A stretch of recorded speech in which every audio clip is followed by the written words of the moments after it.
Best Student Laptops 2022. Hey guys, welcome back to our YouTube channel. Hope you're all doing well. So today's video is about the best student laptops of 2022. Also, links are given below in the description box. So without further delay, let's start our video. Sit back and enjoy. Number 1. MacBook Air M2. When closed, the MacBook Air M2 is so tiny that it is frequently confused with an iPad, especially if the Apple logo is facing out. This notebook is incredibly thin. The machine is only 0.44 inches thick when the lid is open, making a regular Bic pen appear bulky in comparison. In terms of volume, the Air M2 is 20% smaller than the preceding Air, yet it has a larger 13.6-inch screen. Although the notch at the top of the screen, which swoops down to the bottom of the menu bar, bothers me, it wasn't too distracting when I was working regularly. The 2.7-pound all-aluminum chassis offers a wonderful blend of strength and lightness, and I value the noticeable lip and svelte rounded corners that make this laptop simple to grip and open with one hand. Apple's MacBook Air M2 port selection is kept to a minimum. On the left side there are two Thunderbolt 4/USB ports and a MagSafe power adapter. Significantly, the MacBook Air M2 has overtaken the MacBook Pro M2 in terms of display quality. You receive a 13.6-inch panel with a brilliant and colorful resolution of 2560 by 1664 pixels for anything you need, including watching films and editing images. Number 2. Microsoft Surface Laptop Go. It is extraordinarily light and thin, weighing just over 2.45 pounds and 0.62 inches thick, respectively. Once you can do that consistently again, at least, this laptop is unquestionably a dream to transport when you're commuting or going between classes. For the price, it's also quite sturdy. Despite having a plastic bottom, the laptop's keyboard deck and display are made of exceptionally sturdy aluminum, giving it a premium-feeling design. Even while we do have the most advanced Surface Laptop Go here, it's crucial to keep your expectations for raw performance in check.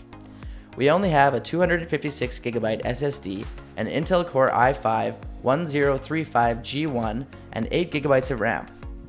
This laptop fails miserably whether you perform any kind of graphics duty because this processor is only one step above a Core i3 chip and is one of the lowest integrated GPUs in the Ice Lake range. Don't anticipate using this device for much gaming or video editing. However, that's entirely acceptable because this laptop was not intended to handle that kind of workload. The Surface Laptop Go should have a very amazing battery life considering its 1024p display, Intel Core i5 processor, and a lack of a backlit keyboard. And it does in our experience up to a point. The laptop lasted a remarkable 11 hours and 15 minutes in the PC Mark X battery test. That's amazing. Number 3. Acer Swift 3. The Swift 3 is a silver case study. Silver accents may be found on the bottom panel, keyboard deck, and lid of the all-aluminum chassis. The matte black plastic bezels that surround the monitor are the only components of the laptop that aren't silver. It all comes together to create a subtle, if monotone, a design that fits in both a boardroom and coffee shop. The chassis made of metal seems sturdy. The keyboard deck feels solid, and the lid's rigidity provides the display with adequate protection. The keys seem swift and responsive because of the keyboard's shallow travel, which is more forgiving than older MacBook butterfly keyboards. The tiny cursor arrow keys are the main disadvantage. The left and right arrow keys are only half height because Acer crammed page up and page down keys above them, while the up and down arrows occupy the same area as a single key. Before you quit pressing the incorrect keys, you'll need to become used to it. Although the keyboard has a backlight, there is just one brightness setting. 2 or 3 level backlighting that allows you to adjust for ambient light is realistic to expect at this pricing. Although the keyboard has a backlight, there is just one brightness setting. 2 or 3 level backlighting that allows you to adjust for ambient light is realistic to expect at this pricing. The Acer Swift 3 has a lot going for it. At the affordable price of $999.99, it's an ultra portable that offers a ton of features, a dash of style, and competitive performance, especially in its excellent battery life. It is not a gaming laptop like its rivals, but it meets the requirements for a companion for mobile working. Acer's switch from the slightly retro 16:9 panel of this year's model to last year's square 3:2 aspect ratio screen limits a stronger recommendation. A 16:10 or ideal 3:2 display offers a roomier workspace for a 14-inch laptop designed to get you through your work or school day than a 16 by 9 screen, which is good for watching movies but less useful for accessing the web pages, email inbox, and Microsoft Office documents. Number 4. Google Pixelbook Go. Google's normally expensive product range has become slightly more affordable for customers thanks to the Google Pixelbook Go. It is therefore a welcome addition to the lineup, especially for consumers on a tight budget who cannot afford the high price of the Google Pixelbook. However, some compromises must be made to maintain its affordable pricing. The more expensive features like fingerprint authentication are absent from the Google Pixelbook Go. It's also not exactly the most affordable Chromebook available. Additionally, even while its base configuration is reasonable, as you move up the specs ladder, the price increases, making it less of a good deal. Is the Google Pixelbook Go even worth considering with these compromises? It does have some value. Its subpar keyboard, long battery life, and 1080p webcam should be more than enough to persuade people to upgrade from their out-of-date laptops or tablets. And it's still the cheapest way to access the Google product lineup. Even if those with money will continue to favor the flagship Pixelbook, the Go is the best alternative for many others. Number 5. ASUS VivoBook S15 S533.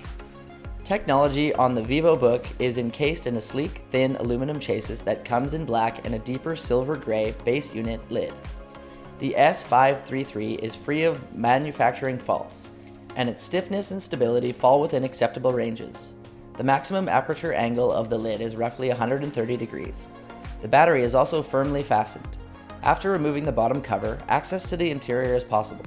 The laptop contains a USB Type-C port and 3 USB Type-A connectors, 2 USB 2.0 and 1 USB 3.2 Gen 1 Thunderbolt 4. The latter supports DisplayPort and power delivery over USB-C. As a result, there are 2 video outputs accessible in addition to the HDMI port. The WLAN chip, Intel AX201, is Bluetooth 5 compatible and supports the 802.11a/b/g/n/ac/ax standards. The data rates found under ideal circumstances are very good. The backlit chiclet keyboard's flat, smooth keys provide a short travel distance and a distinct pressure point. The keyboard flexes very little when you're typing.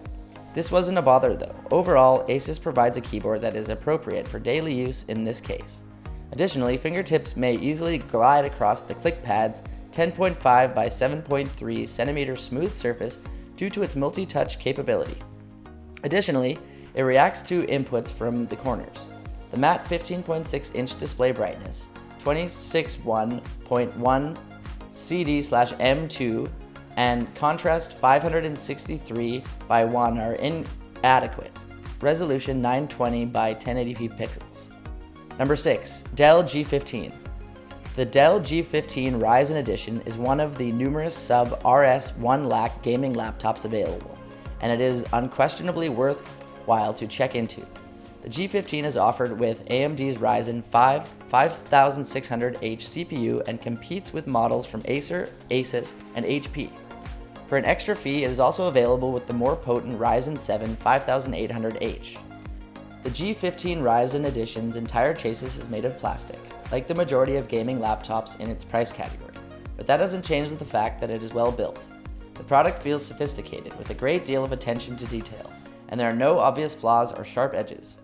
Dell's previous Alienware laptops almost seem to have inspired some of the company's design decisions. Regarding the connectors, there are 2 USB 2.0 Type-A ports on the right and an Ethernet jack and headphone combo on the left. The 2 USB ports on the right are not USB 3.2, even though Dell's official website claims they are if you choose this exact model.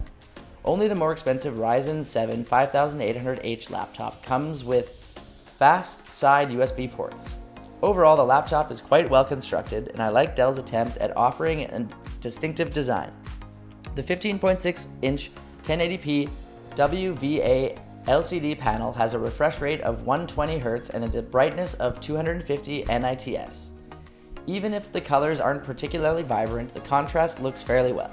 A full-size keyboard with a number pad and additional keys that you might need for daily tasks has been introduced by Dell to the G15. As previously mentioned, the backlight has 2 brightness levels and the key legends are both orange with sharp text. Windows 10 Home, which can be updated to Windows 11 without charge, is pre-installed on the laptop. The Alienware Command Center Dropbox, McAfee Antivirus, and Dell Customer Connect are just a few examples of the bloatware that comes pre-installed in most Dell workstations. So that wraps up today's video, guys. Hope you all liked the video. If so, please like, share, and subscribe to our channel too. So that's it for today. Let's all meet with a new video in the coming episode.